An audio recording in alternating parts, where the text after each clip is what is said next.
So today I'm going to tell you a life lesson that I experienced. I had a death in the family 2 years ago with my great-grandmother who died unfortunately of stomach cancer. It started a while back, maybe like 4 years ago. We got the first hospital call saying that we had to go up and visit her, and that's really when the sickness started to go downhill from there.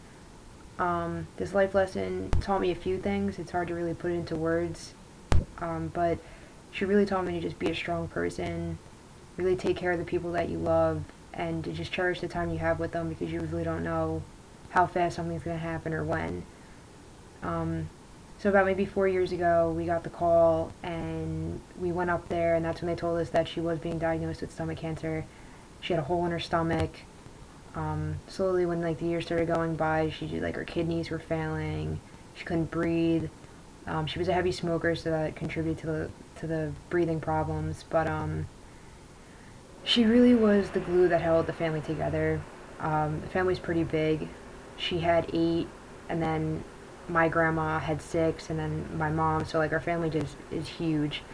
And she was really the glue. So it was a big heartache on everyone eventually when she did pass on, but it really brought everyone together, family that we hadn't seen or we don't see often.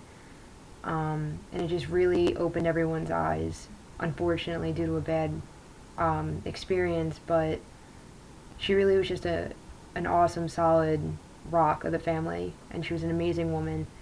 And one of the images I'll never forget is when visiting her in the hospital, seeing her just laying in that bed with the breathing mask on her face, and knowing that she was gonna die like any time now. She still always had a smile on her face, even though she knew all of us were choking up and crying on the inside.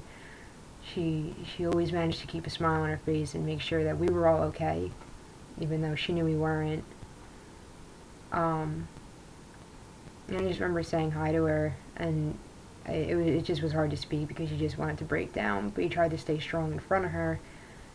And she just was a really, really great woman, and she just taught me a lot, especially like not such a young age, but also in a sense it was, to witness such like a big death in the family. Like that was my first major one.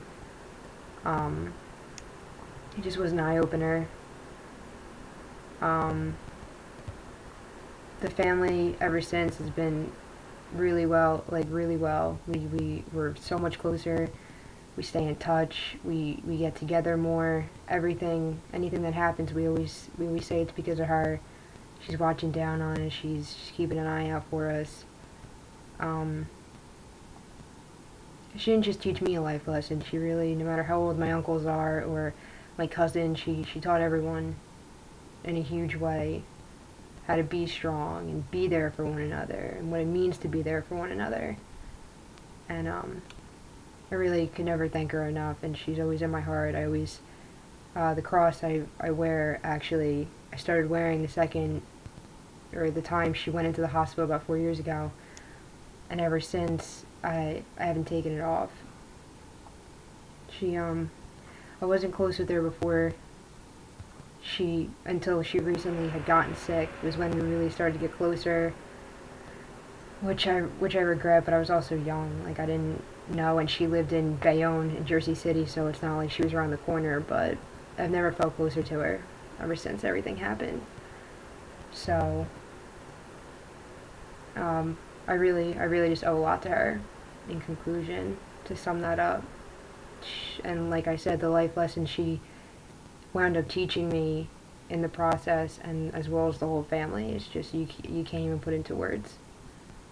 So